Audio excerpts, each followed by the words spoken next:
Our guest is a retired professor of English from Long Island University and has authored one of the most acclaimed books on Nollywood, Nollywood, the creation of Nigerian film genres. A Nollywood expert, a Nollywood lover, a Nollywood chronicler, if I may.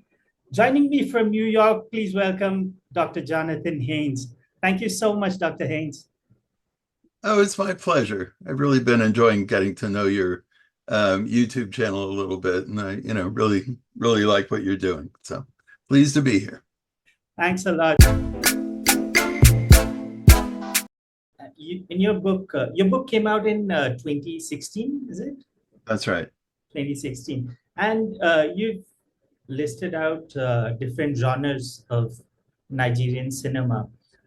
So, do you think, or have you noticed any new genres coming up after you wrote the book, or ever since then?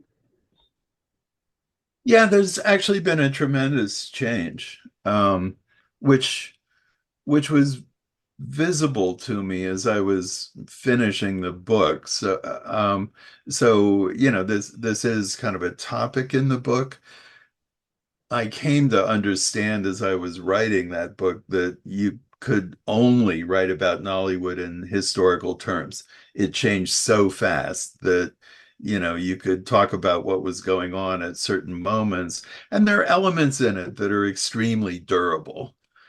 You know, Nollywood is always coming up with new stuff, but the old stuff kind of never disappears. That, but the central thesis of that book was Nigeria has created its own system of genres out of its own needs and desires and its own history and so on.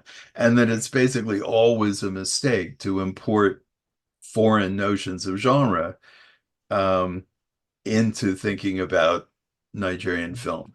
I was reacting partly to the fact that even the websites, Nigerian websites selling Nigerian films, would just unthinkingly use the generic categories that came from, um, you know, American media, Blockbuster. Nobody remembers Blockbuster anymore, but so, yeah, the book was all about that.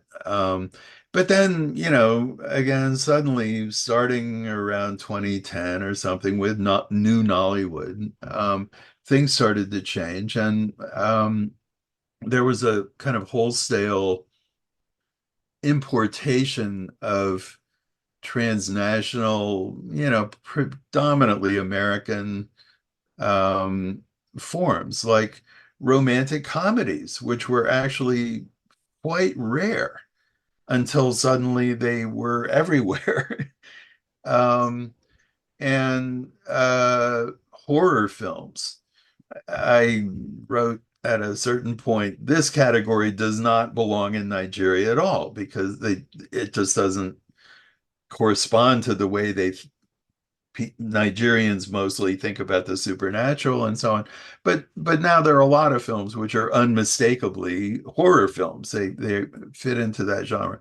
Crime films, another kind of film I particularly interested in. Um, there were One of my formulations was that Nollywood made films about sin, not really about crime. And several things were going on. One, that was a really powerful kind of cultural thing. Another was the police never solved crimes. And I quote, uh, that's not what they're for, right? They're there to protect people, protect whatever. But they have an abysmal record of actually investigating and solving crimes. Um, so you sometimes see them do that in Nollywood films, but again, that's an imitation of a foreign form rather than a reflection of what normally happens in Nigeria. And a third um, element in this is just crime films are expensive to make. It requires a lot of skill to stage a gunfight, at the skill level that viewers are used to from having seen 500,000 American, films, or ones from many other countries that are very good at this. Um, Blowing up cars, car chases, these things, nobody had the budget to do that. But, now they do. So there was this moment around 2013 and the years following where there was a kind of new crop of directors who seemed to be deliberately taking on one genre, transnational genre after another, which had been impossible for Nigerians to make, or they, I mean, that was one thing. They're showing, okay, now we have the skills and we have the budgets to make these films, which are more complicated than a melodrama where two people are fighting with one another in their parlor, right? Um, but they also, directors Daniel Oriahi there are a whole set of them who are.